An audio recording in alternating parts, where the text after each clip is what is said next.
Ladies and gentlemen, good day and welcome to Gujarat Narmada Valley Fertilizer and Chemicals Limited (GNFC) conference call for Q2 FY26 earnings.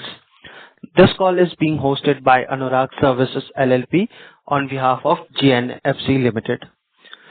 From the management, we have Mr. D.V. Parikh, Executive Director and CFO, Mr. Nitin Patel, Executive Director, Mr. Rajesh Pillai, Company Secretary and Compliance Officer, and other senior members from the management. As a reminder, all participant lines will be in the listen-only mode, and there will be an opportunity for you to ask questions after the presentation concludes. Should you need assistance during the conference call, please signal an operator by pressing star then zero on a touch-tone phone. Please note that this conference is being recorded. I now hand the conference over to Mr. D.V. Parikh, Executive Director and CFO. Thank you, and over to you, sir. Thank you. Thank you, Anurag Services, for holding the call. And good afternoon to all the participants to this conference call for Q2 and H1 FY25-26 of GNFC. Aside for the names given by the organizer, we are accompanied by our colleagues from IP Industrial Product Marketing, Fertilizer Marketing, Materials Management, as well as there is one more Executive Director, Mr. Pankaj Purohit, who also looks after portfolio, including Information System Department, Safety, etc. So we are 7 people in the call, and you may direct your question to, depending upon the subject, to respective. They will identify themselves and then respond to the relevant question. Now, company has already shared yesterday evening, apart from financial results, the press release and investor presentation. You all must have a chance to go through the same. I will touch upon some of the aspects of what is there and what is not there as well. We will touch first the business update and thereafter touch the part of both operations and financial aspects of the company for Q2 as well as H1.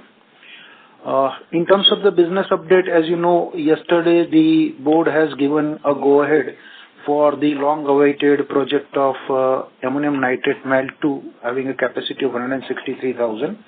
This project is a downstream project for which upstream is already approved sometime August last year, and effort is to coincide the timing so that downstream products take care of the upstream production part of this. With this, the company has a pipeline of 2,800 crore worth of the capex. Broadly, there are 4 capexes which are ongoing currently. One is the AN melt, which is roughly 450 crore. Another is weak nitric acid, which is 1420 crore. Third is the conversion of power and steam plant at Dahej, which is 613 crore. And there is an expansion of ammonia loop, which is 331 crore rupees. So all taken together, it comes to little above 2,800 crore rupees of the investment. Aside from this, the company is actively considering more investment, that is bisphenol A and polyol, which has building block required in terms of propylene and ethylene. There will be some merchant sale of the captive products as well, apart from these final products in the market. And these are the import substitutes as such. Yesterday, after the results are declared, there is one more development in terms of the anti-dumping duty. We have the anti-dumping duty across various regions outside India. The update is in respect of few origins where the government has recommended for extension of this anti-dumping duty by another 5 years. So hopefully this, from the date of announcement, will be 5 years. So up to 2030 somewhere, we expect these duties to be operative. The main countries where these duties are applicable, anti-dumping duties are applicable, are European Union, EU, Saudi Arabia, Middle East, and Taiwan. These are the 4 origins where this duty is applicable, and the duties have different structure depending upon the country of origin and the country of exports. The third development is on account of this fertilizer and nutrient-based subsidy related thing, where government has revised the rates, this time it is upward revision, and company stands to benefit on a per metric ton basis of roughly 872 rupees. As you know, the government guideline restricts the profits from a reasonability perspective up to 10%. So, but then this will help in case any raw material price increases happen. So that can be absorbed well, apart from making the product attractive in the market. In terms of other developments, there are like financial and operations part of it. Operations, we had a smooth quarter, barring some small outages both at Bharuch and Dahej, which impacted to some extent the volume. But by and large, the TDI production as well as the CNA production has helped to keep it up with the run at rate on the both production and sales side. In terms of the financial aspects, while the results are with you, the improvement mainly comes from reduction in the input cost as well as improvement in volumes, like of the products we discussed. From a business environment perspective, there are effects on some of the products where because of this sanction part we are facing the issue. One of the product is acetic acid, where the key input feedstock requirement is methanol, so which is having certain aberrations in terms of availability as well as the cost at which it is available. That is impacting. The second aspect, which has nothing to do with sanction but something to do with the larger volumes of import, is that of aniline. So aniline, not only the volumes are impacted, but the margins are impacted. So these are the two products where there is severe beating. On the greener side of it, there are three products where the improvements have been quite visible. One is the weak nitric acid, second is the AN melt, and third is the technical grade urea. Aside from this chemical products, there is a better volume and margin in case of product which is complex fertilizer, the only fertilizer we manufacture, which is ammonium nitrophosphate. Going by the balance sheet, P&L and cash flow, taking you through this, there are no major changes in the balance sheet except you may see some major change in cash and bank balances. That is because of the dividend payout and the amount going into the work in process, which has increased by a factor of roughly 350 crore rupees or so. And third is the maturity of the bank deposit. So that has given reduction from a level of roughly 2,300 crore to 800 crore or so in terms of the cash flow. In terms of balance sheet, there are no major changes except the increase in work in process and the reduction in cash and bank balances we discussed. Government has been quite consistent in giving the subsidy, and the net subsidy outstanding as at 30th of September is roughly in the range of 290 crore rupees, 288 crore to be precise. Now, with this, I end up my opening remark and leave the call back to you for any question and answer. Thank you very much. Thank you, sir. We will now begin the question and answer session. Anyone who wishes to ask a question may press star and one on their touchtone telephone. If you wish to withdraw yourself from the question queue, you may press star and two.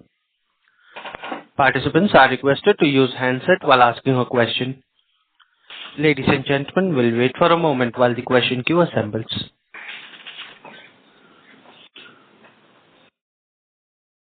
First question is from the line of Nirav Jimudia from Anvil Wealth. Please go ahead. Yes, sir. Good afternoon and congratulations on a very good set of numbers. Sir, I have a few questions to ask. Sir, first is on the AN melt side. Like with this 163,000 tons of additional capacity, is it a correct number that our capacity after this would be closer to around 363,000 tons? I'll answer that. See, the current capacity is 175,000 metric ton per annum. And we have two streams of AN melt. This 163,000 will add up another 94% of the capacity. So 175 plus 163, that's the number we are looking at in terms of the total availability of AN melt when it starts around July 27. Correct. And sir, in this AN melt, with this additional line, is there any plan to produce that LDAN also? Because in last interactions in our earlier calls, you were telling that predominantly we are into AN melt and to some extent HDAN also. So are we taking up the LDAN also this time with this expansion, or this would be limited only to AN melt and HDAN? This is pure melt form, and there is no hard form prilled kind of AN melt which is on the horizon. We examine this with respect to what additional premium we are getting in the market with respect to the additional capex, and it did not make sense. And while going again for the melt kind of a product, it got elongated from August 24 to this time. Fortunately, it is more or less overlapping each other. The upstream and downstream is being taken care. Correct. So predominantly everything would be more or less related to AN melt only, right? AN melt, yes. Correct. So second question is on the recent price increase in the ammonia globally and also in India. Sir, what we also observe is that in some of the pockets, even the WNA prices have also started seeing the price increases in commensurate with the ammonia prices. So if you can just help us explain in terms of whether in India also the prices of WNA and CNA started moving up as against what it was in September, A. And B, also if you can just help us understand the market for WNA and CNA in India. Okay, so we request our IP head. I'm Tejas Shah from IP Marketing. Yes, you are right. After these are the months when the WNA and CNA pricing are moving slightly up. But you might be knowing there are extended rains in all over the India, and nitric acid majorly used in calcium nitrate sector, potassium nitrate, sodium nitrate, all nitration reactions. And imports are also coming in a big way in Indian market. So the nitric acid price is not moving up just because of the reduced demand due to extended rain. Nitric acid prices is not moving up with respect to ammonia prices in international market. And you are right, ammonia prices have moved up, which is what we witness while we go for sourcing the ammonia. Correct. And sir, let's say for the chemical part of our ammonia, since we produce it through oil, is our entire requirement of ammonia being taken care of for WNA or AN melt through our own captive production, or we need to also go outside for sourcing the ammonia for our chemical business? Yes, once the plants are up and running, these two expansions, even after considering the ammonia expansion of 50,000 metric ton, we will be short of roughly 35,000 tons of ammonia, which we'll have to manage through the bought-out ammonia. Correct. But currently there is no shortfall as far as the situation stands. Some shortfall still. We have started operating both the resources which we have, like in terms of gasifier-based production, but still there is some shortfall which we are buying from the market. Got it, sir. Sir, next question is on, if you can just help us walk through in terms of the production volumes for WNA, CNA, AN melt and TDI for this quarter, second quarter. Production volume. I am Nitin Patel, Executive Director, Operation and Maintenance. The production volume and on-stream factor in Q2 is higher than Q1. So production volume has improved. And if I tell you roughly figures, rough would help, sir. Yeah. The WNA production is in Q2 67 plus 30,000 in second plant. So roughly 97,000 WNA production. Okay, for CNA? And CNA is close to 33,000 roughly. Okay. And melt and TDI also, if you can give some rough numbers. Yeah.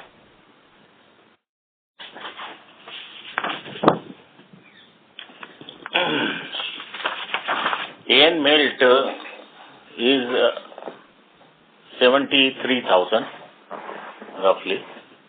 Okay. And TDI, we have 2 units. Yeah. He's asking for Q2. Okay. You are asking for which period? Sir, Q2, so possibly Q1 AN melt was 37,000 tons if I'm not wrong. So it is 36,000 in Q2. Yeah. Okay. And CNA is 40,000. Weak nitric acid is 113,000. Okay. Got it.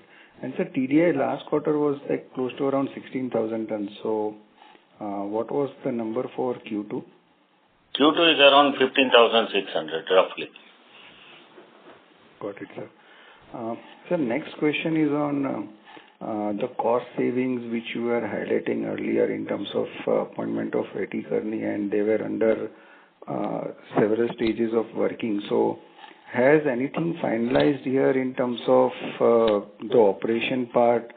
And also if you can share that if some benefits of the cost savings have already started accruing to us, any thoughts here, sir?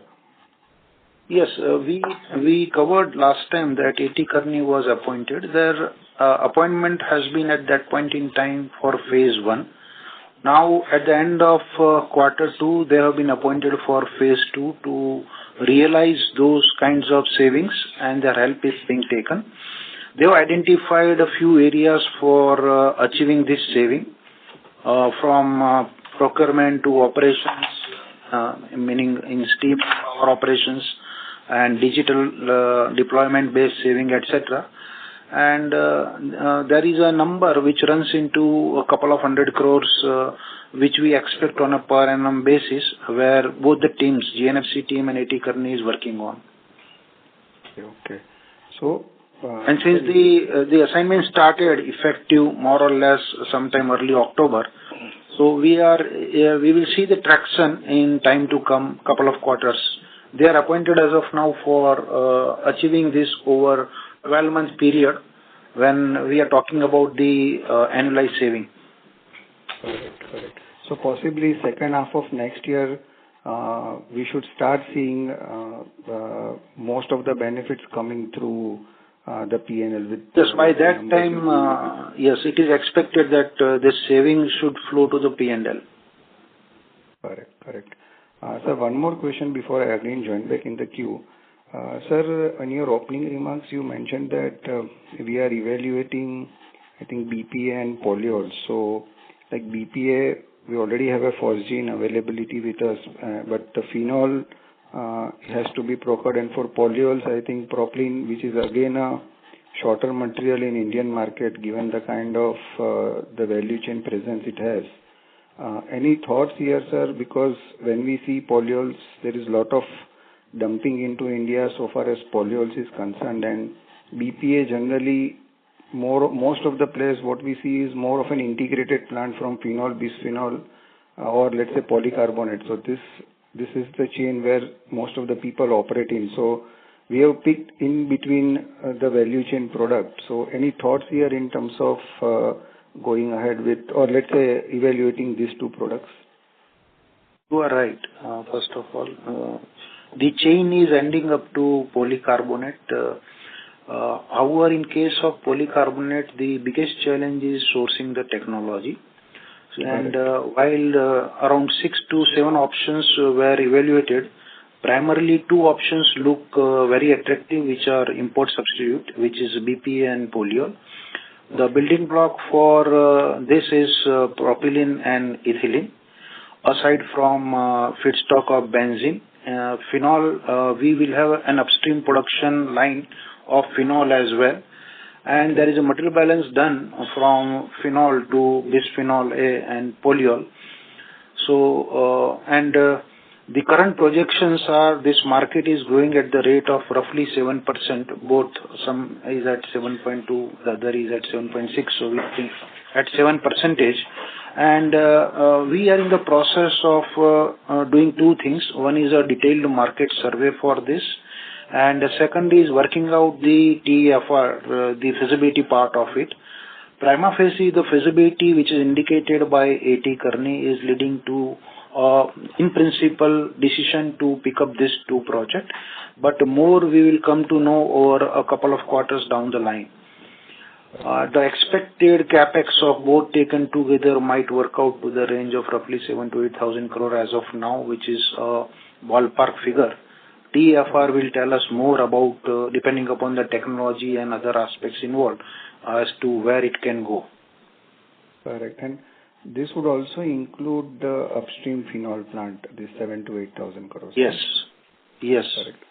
Because I think BPA would find another application in terms of epoxy, because that's also a short material.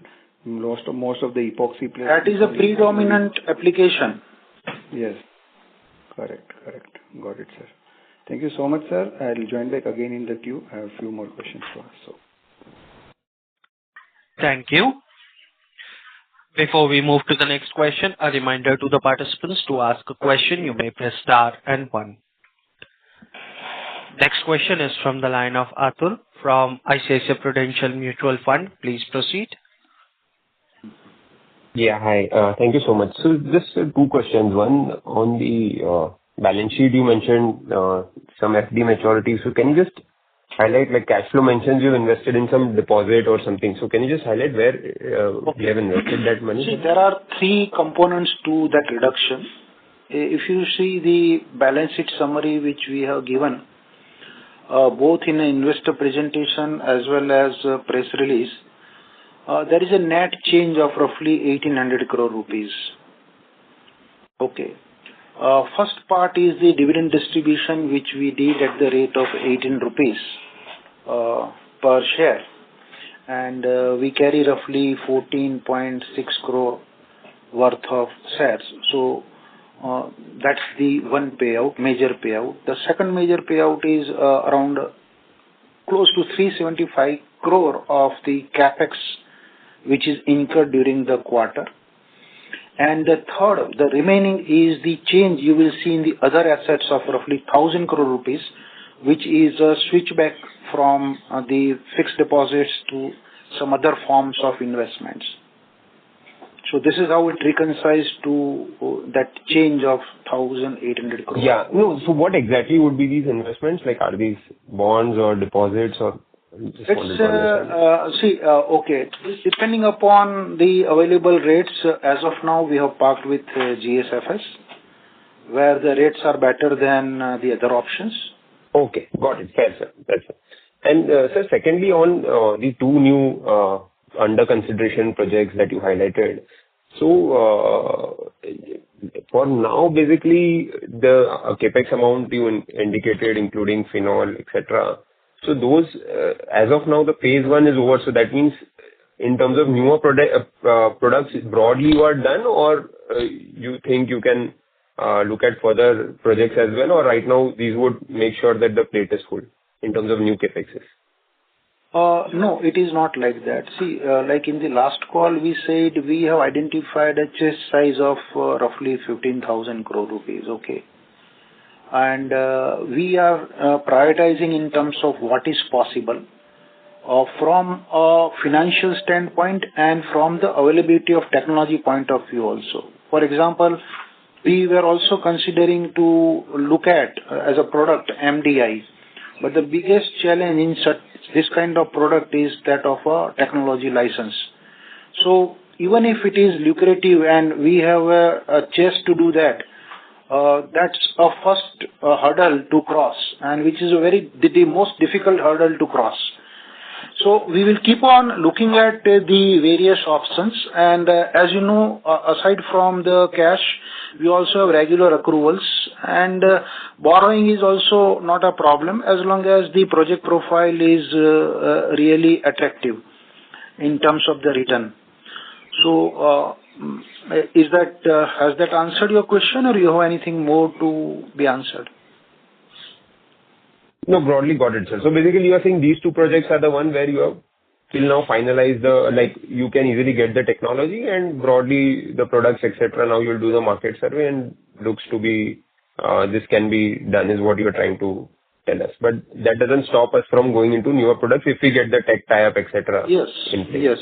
And also there is a phasing. See, there are certain identified products also where a phasing is done, whether it is good to go as of now or it is good to go after some time. So there is both identification of the project which is immediate to be taken up, and there is a phasing to be taken up for having various governing consideration, not because of the capex as such. The only thing which we drop because of the capex size is that of a cracker one, which we earlier used to quote. But then the investment is very heavy and we are not from refinery side. So we dropped that idea of going along with the cracker kind of a downstream basket of products. Got it, sir. Done. That was it. Thank you so much. Thank you. Next question is from the line of Vivek Jalan, an individual investor. Please go ahead. Am I audible? Absolutely. Yes, sir. While going through the recently declared these financial statements, there is a statement in the notes to account that the company has received a demand notice of nearly 20,000 crores from Department of Telecommunication. So just I wanted to know that is this a disputed demand, and if yes, then what is the status where this case is going at the Supreme Court or at the appellate tribunal, and what the merits of the case, because the demand is nearly 20,000 crores, more than the market cap. You are right. First of all, this note is not appearing in Q2 only. It has been appearing since many years. The demand of 20,000 you are referring to, more than the exact demand which you have mentioned is 21,370 crores in the notes to accounts, and that too pertains to a year of 2021. And company feels we have a strong case, and as of now the matter is at the TDSAT, the appellate tribunal level. The various decisions which have come in respect of this kind of demand is for the hardcore telcos and not for people who has very minuscule kind of a business, whereas the core business which forms more than 99.99% of the revenue coming from outside the purview of the telecom business. So we feel we have a very logical case, and there is nothing to worry about this. There are no further developments after 2021. No further notices, no other developments. But the case is still pending at the tribunal, right? Yes. Because the tribunal has not disposed of the case. But that is not in our hand. That takes its own course of time. Mm-hmm. So any judgments, similar judgments in our favor that a company which is not directly involved in telecommunication business would not be liable to pay such taxes and penalties and interest. Any such cases has been settled till now? There is one settled, but again it has landed at Supreme Court level. So these are litigation prone areas. Okay, and we don't know what will be the final view, but the point is, it's a very remote and unreasonable view to take that this 20,000 plus crore would materialize. Mm-hmm. Because the facts of the case are not supporting the ground realities. Okay.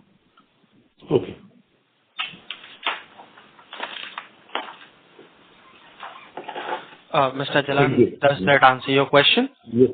Thank you. Thank you, sir. Participants, to join the question queue, you may press star and 1. We have our next follow-up question from the line of Nirav Jimodia from Anvil Wealth. Please proceed. Yes, sir. Thanks for the opportunity again. Sir, on the CapEx part, since WNA, ammonia and power plant were the earlier announced CapEx, if you can help us explain out of the total amount of, let's say, 2,400 crores for all these three projects put together, how much we have spent till second quarter of FY26? Okay, I'll tell you about the committed capex on all three fronts. Okay. On the power project which we are referring to at Dahej, it's a project size of 613 crore rupees. 536 crores are already committed on this project. The other one, which is ammonia makeup gas loop, the project size is 331 crores. 306 crores are already committed. And the fourth one is the weak nitric acid 3, where the project size is 1420 crore.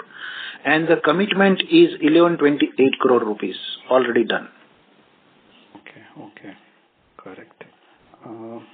Sir, second question is on, in one of the presentation slides you have mentioned that there is a possibility of fixed cost revision in urea by the end of this calendar year. So have the discussions with the government further gone up in terms of those fixed cost revisions, and where are we in terms of getting a favorable outcome out of our discussions with the government? This month there have been two meetings. One is sometime in the early November, and second meeting took place just today itself. The first meeting was with Department of Fertilizer. Today's meeting was with Department of Fertilizer and Chief Advisor Cost. And in both the meeting, the issue of industry is that the criteria applied needs a revision. Although in our case, whatever we have come to know from public domain and other sources, there is an upward revision. But that revision, we are fighting for that revision to go upwards because the bases are still not logical. This is on the fixed cost part. On the energy part, we came to know quite some time back that there is going to be a revision. But somehow the internal circles in Government of India, they have linked both this, that both need to be announced together. So even the energy revision has not happened. The pulse which we got out of the meeting with Department of Fertilizer is that it has already gone for approval. So let's see when it comes. And it is favorable, whether it is fixed cost revision or the energy revision, it is favorable in case of GNFC on both these accounts. As far as energy is concerned, it is quite favorable. As far as fixed cost is concerned, we are trying hard for upward revision, although revision is over and above what we are currently getting. Quantification is not being indicated because these are provisional numbers known to us. Got it.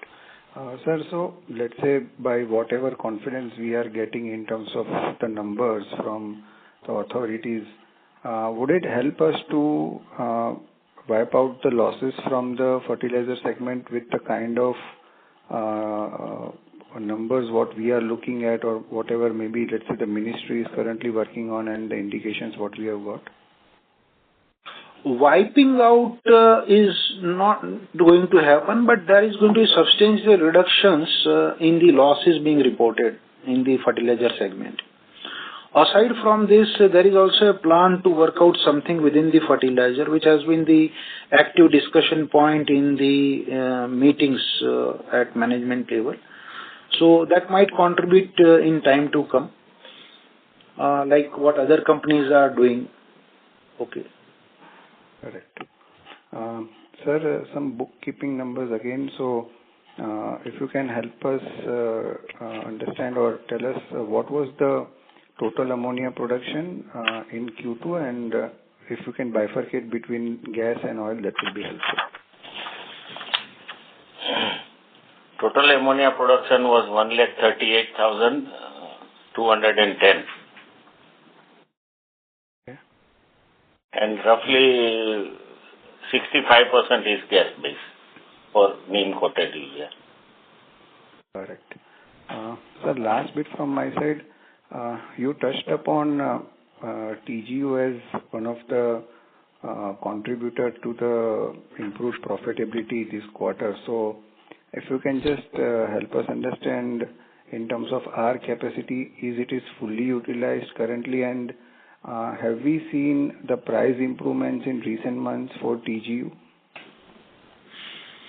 Okay. The technical grade urea, we operate basically after prioritizing the neem coated urea, given the sensitivity of serving the farmer community. So that's a first priority from the company side, from taking into existence the Department of Fertilizers side also. The rest is produced in the form of technical grade urea. Because of the various modifications on the oil-based ammonia side, the overall quantum of ammonia has helped increase the overall production of urea. So that is helping the technical grade urea. Number two, on the pricing front, of late there is a pricing pressure in case of technical grade urea. But with this revision which we witness in case of ammonia, there could be an opportunity. So far the opportunity is not witnessed, but then we look forward to this opportunity if international ammonia prices go up. Correct. And Niravji, I make a correction. I told you the ammonia production figure of 1,38,000, that was for Q1, but the Q2 figure is 1,65,000. Okay, sir. Thank you so much for this. And sir, would there be any shutdowns or maintenance-related work in second half? Are we anticipating anything, or we would continue to operate our plants fully even in the second half? As of now, the plan is to continue to operate unless some unforeseen breakdown happens in the plant and machinery. Got it. The last bit from my side, you touched upon on the methanol part. With the recent Iran sanctions by USA, we have seen the domestic prices moving up. So, does it provide any chance to us to restart our methanol production for our acetic acid capacity, or we have to continue to purchase it from the outside market? So, any economics are currently working out for our methanol production to get started? See, in case of methanol, there are realities like there is a asymmetry between acetic acid and methanol prices. Acetic acid is highly under pressure for pricing, in spite of methanol being its feedstock.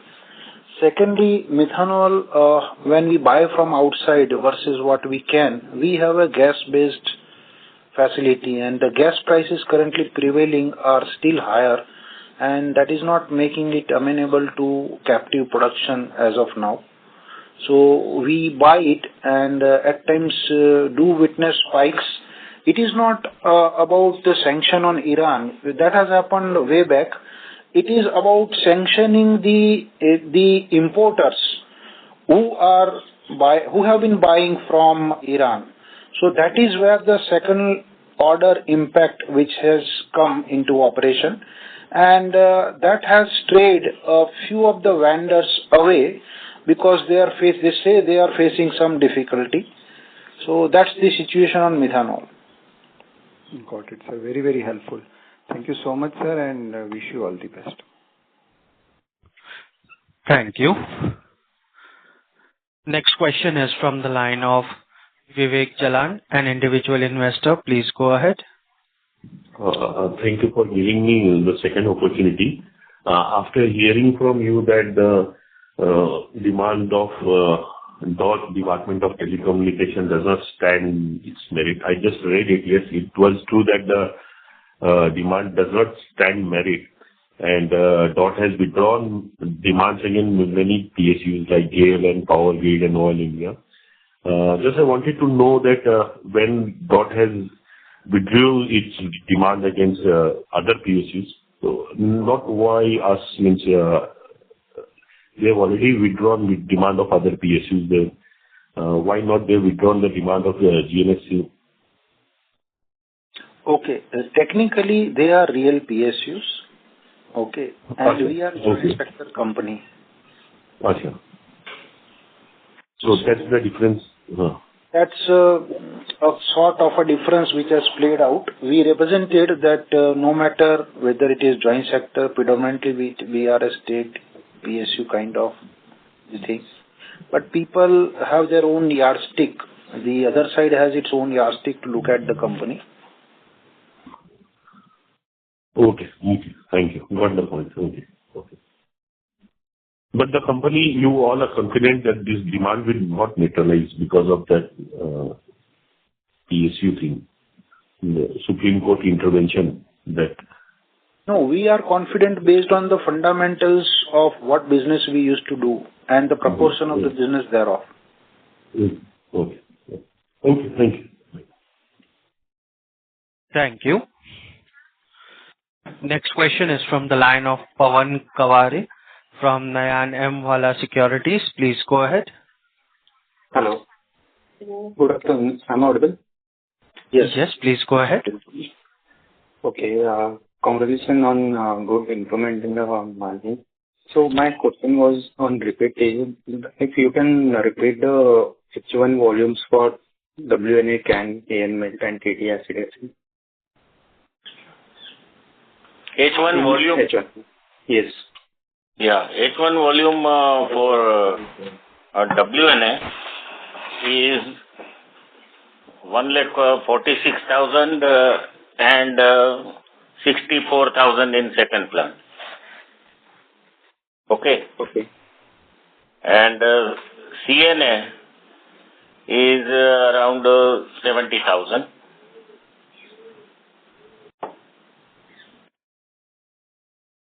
Okay. And TDI in? TDI is around 30,000. 30,000. Both plant put together. Okay. And in acetic acid? 73,000. Yeah, acetic is 73. Okay. And we have given a guidance of around 67,000 for TDI. So we are confident in achieving the same? The plant had some technical issues which are sorted out. So we had a couple of breakdowns, and now plant is running well back on steam. So to that extent, there would be some deficit, and we expect to cover it up in the H2 to the extent possible. Okay. That's it from my side. Thanks. Thank you. Next question is from the line of Atur from ICICI Prudential Mutual Fund. Please proceed. Yes, sir, just one question on, given our capex plan, etc., any change that we would see in our payout policy or buyback policy, which we have been doing pretty well. So any thoughts that you think which will be in the best interest of the company, and how you would think about it? Okay. The government of Gujarat guidelines, which were originally issued in April 23, and revised recently also, I think in July 25. It's pretty comprehensive and clear as to what are the factors to be considered for payout in terms of dividend, for buying back the share, for split of the share, and for bonus of the share. So depending upon the situation prevailing in the company, those decisions are taken, and actually these decisions are falling within the purview of the board based on the facts of the case presented. So it is premature for us to comment particularly on the payout policy as such.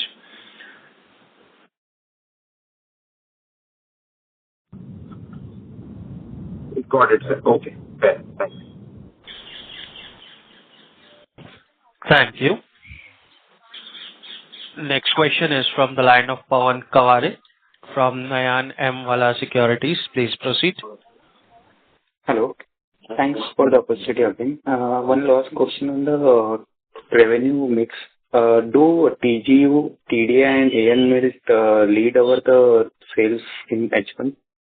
Like they are the major contributors to us in H1. And what was their contribution?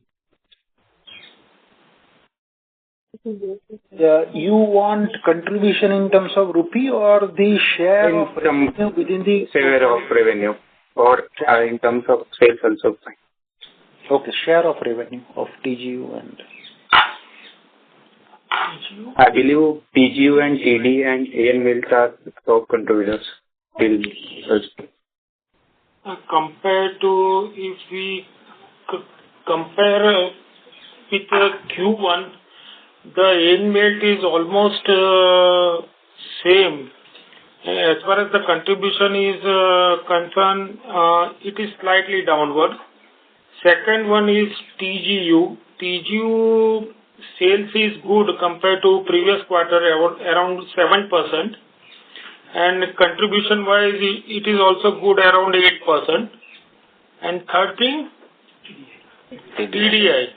TDI also the sales is around 40% high compared to Q1 and marginally around 5% high as far as the contribution is concerned. And in terms of H1, what was the contribution from these three products? Compared to last year H1? Yeah. And specific to the H1 26, what was the percentage? If you compare the H1 of previous year, TDI sales is 35% higher and contribution wise it is 9% lower. AN Melt sales is slightly downward compared to previous year. It is around 15% lower. And contribution wise, it is almost same. The TGU sales is also almost same compared to previous year. And contribution wise, it is 7% higher compared to previous year. Okay. Thank you. Thank you. Next question is from the line of Vineet Rathi, an individual investor. Please go ahead. So, hello. Am I audible? Your voice is very low. So, am I audible now? Yes, please proceed. Yeah. So, actually, my specific to the management overall, very generic questions. Two questions are there.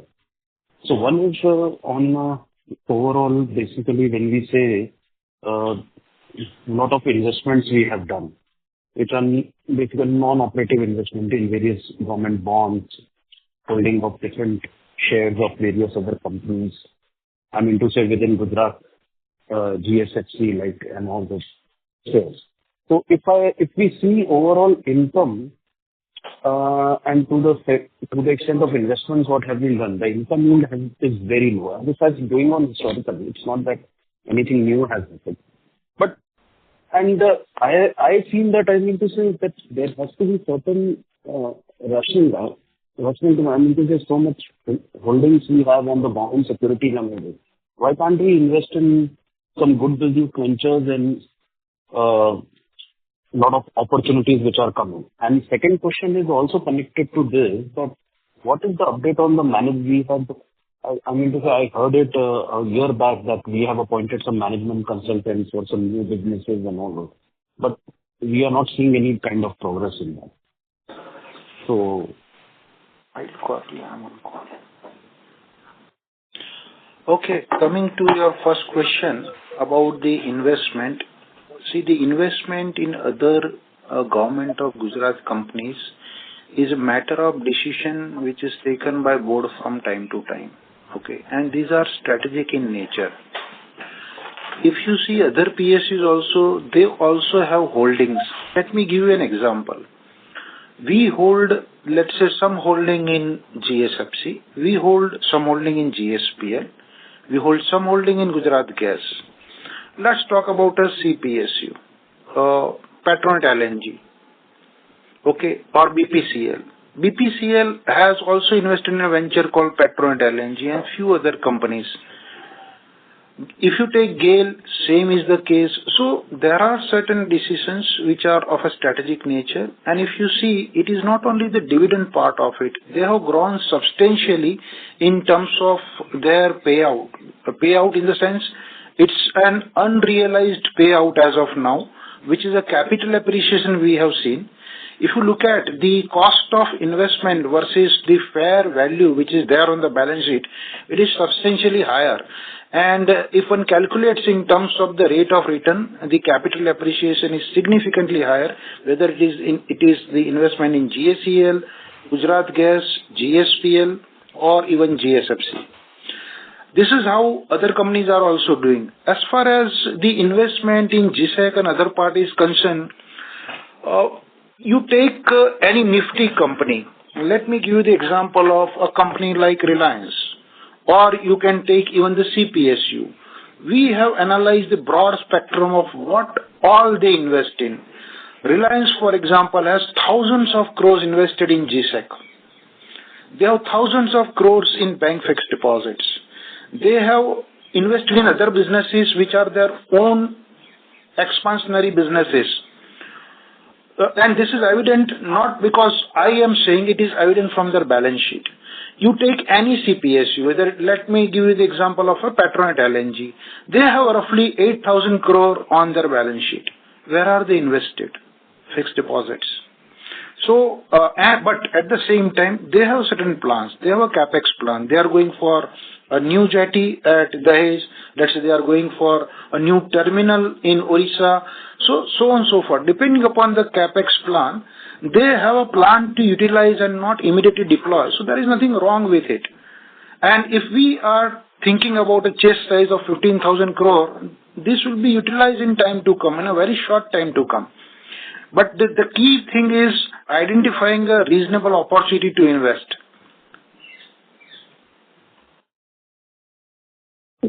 So right now, of course, the fundamentals and the approach, I truly respect on that part. There's nothing to counter on that. The more important thing is on the communication side.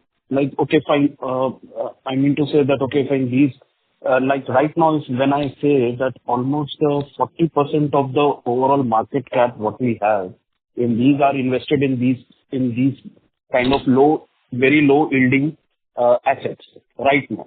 So I mean to say it creates a kind of thing that, okay, fine, that's why our return on capital employed when we compare to other peer groups and other are very low. And definitely as an individual investor, and definitely we do some investment. Like I have been holding this now for more than a year, this particular thing.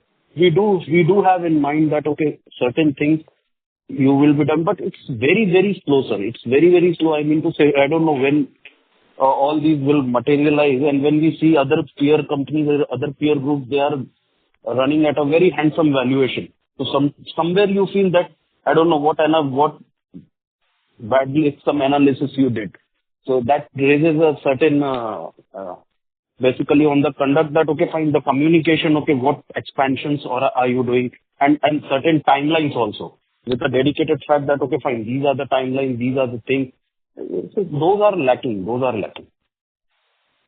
Okay, if you see what is there in the public domain, for all investment, there is a timeline given of what are the projects where these are going to get completed.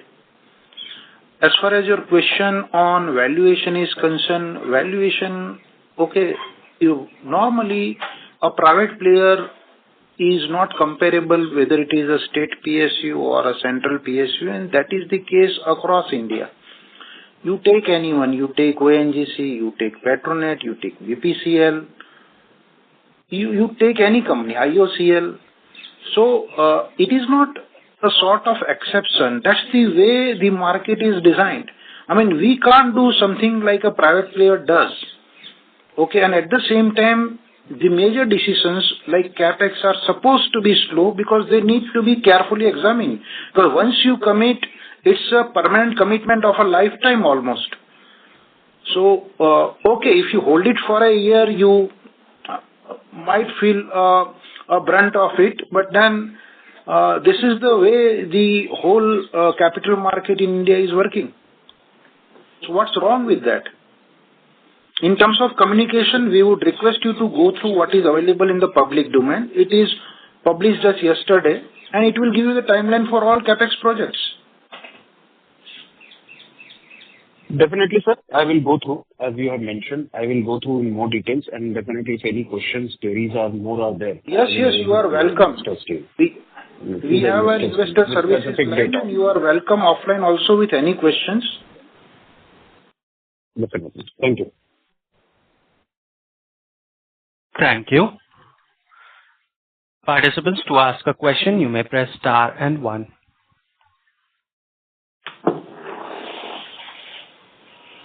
As there are no further questions from the participants, I now hand the conference over to Mr. Rajesh Pillai, Company Secretary and Compliance Officer, GNFC Limited, for closing comments. Very good evening. On behalf of the management, we sincerely express our gratitude to all the participants who have joined this con call. And we also express our sincere gratitude to the moderator as well as Anurag Services LLP for facilitating this call. Thank you. Thank you, sir. On behalf of GNFC Limited, that concludes this conference. Thank you all for joining us, and you may now disconnect your lines.